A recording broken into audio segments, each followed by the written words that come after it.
ფერები, იდეები და გზავნილები. ეს ყველაფერი ქალაქის კედლებზე იკითხება. ქუჩის მხატვრობა და გრაფიტი დღეს ურბანული კულტურის ერთ-ერთ ყველაზე თვალსაჩინო გამოხატულებად იქცა. თუმცა მისი არსებობა დღემდე არაერთ კითხვას აჩენს.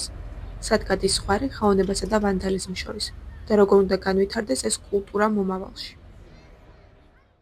ნახატებზე უშუალოდ თუ მხატვრის მოხატულია, ჩემი აზრით ძალიან ლამაზია და რაღაცნაირად მაინც მრავალფეროვანს ხდის შენობას, თვითონ კორპუსს თუნდაც არ აქვს მნიშვნელობა და ხალხს იზიდავს, ესე ვთქვათ. წარწერებზე კიდე უშუალოდ წარწერებზე ვერ ვიტყვი, რომ კარგი აზრის ვარ, იმიტომ რომ მეტნაწილად ხოლმე ან სახელები, ან ბილწითყვაობა, რაღაც მსგავსი წერია ხოლმე. კედლის მხატვრობაზე ვარ ძალიან ნეიტრალურად და პოზიტიურად ვარ განწყობილი.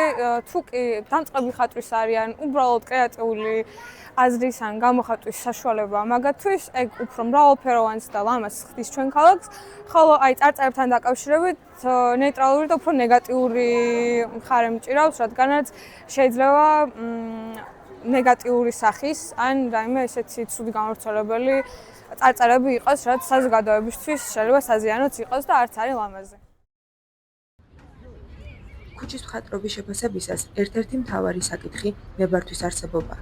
საქართველოში უნებართვოდ შესრულებული წარწერები და ნახატები კერძო ან საჯარო საკუთრებაზე შესაძლოა ადმინისტრაციულ სამართალდარღვევად ჩაითვალოს და შესაბამისი პასუხისმგებლობაც გამოიწვიოს. მთავარი ფაქტორი საკუთრების მფლობელის თანხმობაა.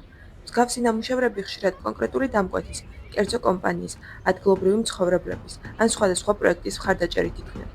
ასეთ შემთხვევაში ქუჩის მხატვრობა საზოგადოებრივი ხელოვნების ნაწილად განიხილება და არა ვანდალიზმი. გრაფიტის ვიზუალური გავლენა ქალაქზე შეიძლება ორნაირად აღვქვათ, როგორც ასეთი რა.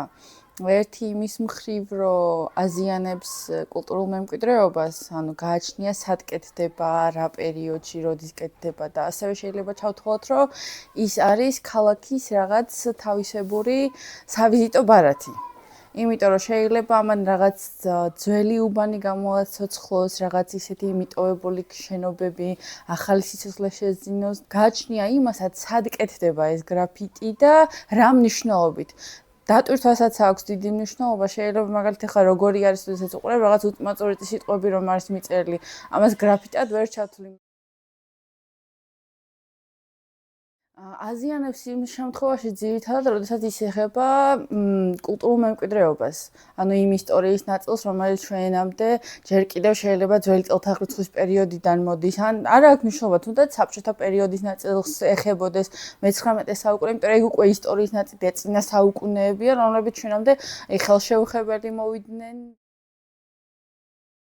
თბილისში ფაბრიკა არის ერთ-ერთი ისეთი ადგილი, რომელმაც აი სიცოცხლე შეიძინა იმ მხრივ, რომ აი ეს თუნდაც ეს გრაფიტები გაჩნდა, რაღაც ახალი ხიბლი შეძინა მაგ ყველაფერს და რომ არსებობდეს სპეციალიზებული სივრცე, სადაც შეიძლება შენ თვით გამოხატვის უფლება გქონდეს ყოველგვარი კანონის დარღვევის გარეშე. ქალაქის კედლები ხშირად იქცევა ტილად, სადაც მხატვრები საკუთარ სათქმელს ფერებითა და ფორმებით გადმოსცემენ. ზოგისთვის ეს ხელოვნებაა, ზოგისთვის კი ვანდალიზმი. მიუხედავად განსხვავებული შეფასებებისა, ქუჩის მხატვრობა თანამედროვე ურბანული კულტურის მნიშვნელოვან ნაწილად რჩება.